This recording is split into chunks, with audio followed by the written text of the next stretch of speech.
শঙ্কা থাকলেও সংঘাত ছাড়াই কোটা সংস্কারের দাবিতে রাষ্ট্রপতির কাছে স্মারকলিপি দিয়েছেন আন্দোলনকারীরা।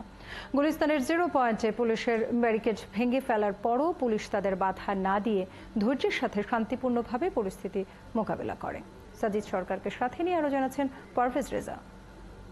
নগদের কাছে সব গ্রাহকই প্রিয়, তাই তো সারা দেশে ক্যাশ আউট চার্জ সবচেয়ে কম। আন্দোলনকারীদের সাথে পুলিশের কথা ছিল তারা 0 পয়েন্টে গিয়েই থেমে যাবেন। সেই পরিকল্পনা অনুযায়ী সচিবালয়ের সামনে এসে থেমে যায় কোটা সংস্কার আন্দোলনকারীদের মিছিল। কিন্তু হঠাৎ করেই কিছু সংখ্যক শিক্ষার্থী উত্তেজনা ছড়িয়ে পুলিশের ব্যারিকেড ভেঙে ফেলে।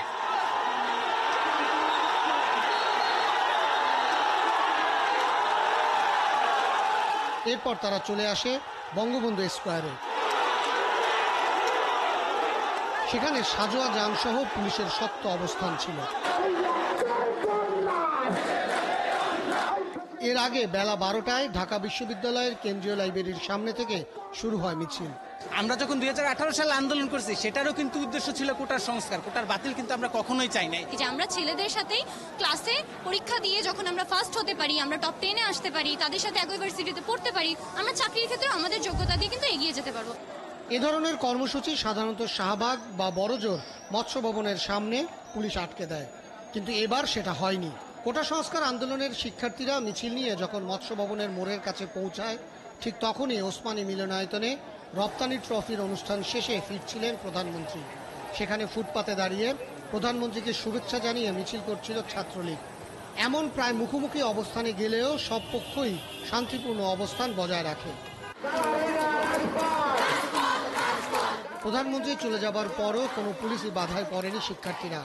কদম ফোয়ারা ও শিক্ষা ভবন হয়ে সচিবালয়ের সামনে দিয়ে 0 পয়েন্টে এসে থামলেও পরে বঙ্গবন্ধু স্কোয়ারে চলে যায় মিছিল। আগে এই ধরনের যত আমরা কর্মসূচি দেখেছি সাধারণত অনেক আগে, অর্থাৎ শাহবাগ বা অন্যান্য এই পর্যন্ত নিকট অতীতে আমরা দেখিনি আসতে। মানে আজকে কি আপনারা তাদেরকে সর্বোচ্চ ছাড় দেওয়ার চেষ্টা করেন? না, কোনো জায়গায় ছাড় দেওয়া বা আবদ্ধ রাখা এইসব জায়গার মধ্যে আমরা নাই। আমরা চেষ্টা করেছি শান্তিপূর্ণভাবে তাদের কর্মসূচির জন্য শেষ হয়, আমরা সেইভাবে কাজ করে যাচ্ছি। তারা কি শান্তিপূর্ণ ছিল? আমাদের পুলিশ কমিশনার স্যারের নেতৃত্বে আমরা কাজ করে যাচ্ছি, আমরা যেভাবে গাইডলাইন পাচ্ছি সেভাবে কাজ করে যাচ্ছি। পরে 12 সদস্যের একটি প্রতিনিধি দল শান্তিপূর্ণভাবে চলে যায় বঙ্গভবনে। সেখানে রাষ্ট্রপতির সামরিক সচিব স্মারকলিপি গ্রহণ করেন।